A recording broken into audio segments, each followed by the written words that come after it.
எம்ஜிஆருக்கு பிடித்த பாடல் அந்த பாடல் தான். ஏன்னா, அந்த பாடல் படத்துல இருந்து நீக்கிட்டாங்க.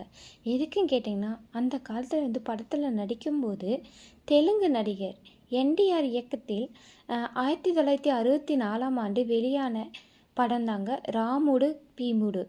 இந்த படத்தை தமிழில் எம்ஜிஆர் நடிப்பில் எங்கள் வீட்டு பிள்ளைன்னு ரீமேக் செய்யப்பட்ட படம் தான் இந்த படம். இந்த படத்தில் சரோஜா தேவி கதாநாயகியாக நடித்திருப்பாங்க. இந்த படத்துக்கு இசையமைச்சவர் விஸ்வநாத நாமமூர்த்தி. எம்ஜிஆர் இந்த படத்துக்கு ஒரு பாடல் கவிஞர் வாலி பாடியிருப்பார். அந்த பாடல் இவருக்கு ரொம்பவே பிடித்திருக்குங்க. அந்த பாடல் கொஞ்சம் வித்தியாசமாக அவன் ஒரு நிலவோ அப்படின்னு ஒரு பெண்ணு தன்னுடைய காதலனை பார்த்து நிலவுட ஒப்பிட்டு அந்த வரிகள் எழுதியிருப்பார். அப்போ எழுதியிருக்கும் போது இவருக்கு அந்த வரி ரொம்ப பிடிச்சிருக்கும். அவன் ஒரு நிலவோ அப்படின்னு ஒரு பாட்டு. அந்த பாட்டுடைய லைன் ஒரு காதலனை பற்றி சொல்லிட்டு சொல்லும்போது இவருக்கு அந்த லைன் ரொம்ப பிடிச்சிருக்கும். அதனாலே அந்த பாட்டு ரொம்ப விரும்பி கேட்டார் எம்ஜிஆர்.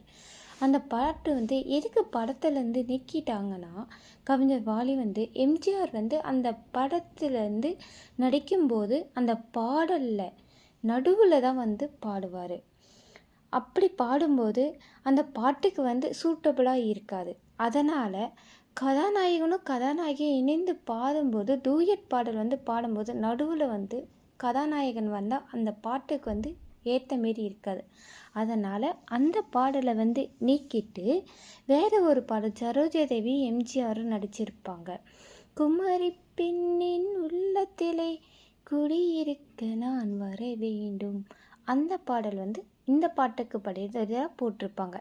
அந்த பாடலும் ரொம்ப ஹிட்டு தாங்க. இந்த நிமிஷம் வரைக்கும் அந்த பாட்டை கேட்டாலே காதில் இனிமையாக இருக்கும். இந்த பாட்டை பாடிட்டு வாலிக்கு நிறைய பேர் கடிதம் எழுதியிருப்பாங்க. அப்படி எழுதும்போது ஒரு பெண்ணுடைய கடிதத்தை வாலி படித்தார் பாருங்க. அவரை அந்த கடிதத்துடைய லைன் அவரை இழுத்துச்சு. அப்படி இருக்கும்போது அந்த பெண்ணோட காலப்போக்கில் பழக்கம் ஏற்பட்டு அவரையே கல்யாணம் பண்ணி கொண்டார் வாலி.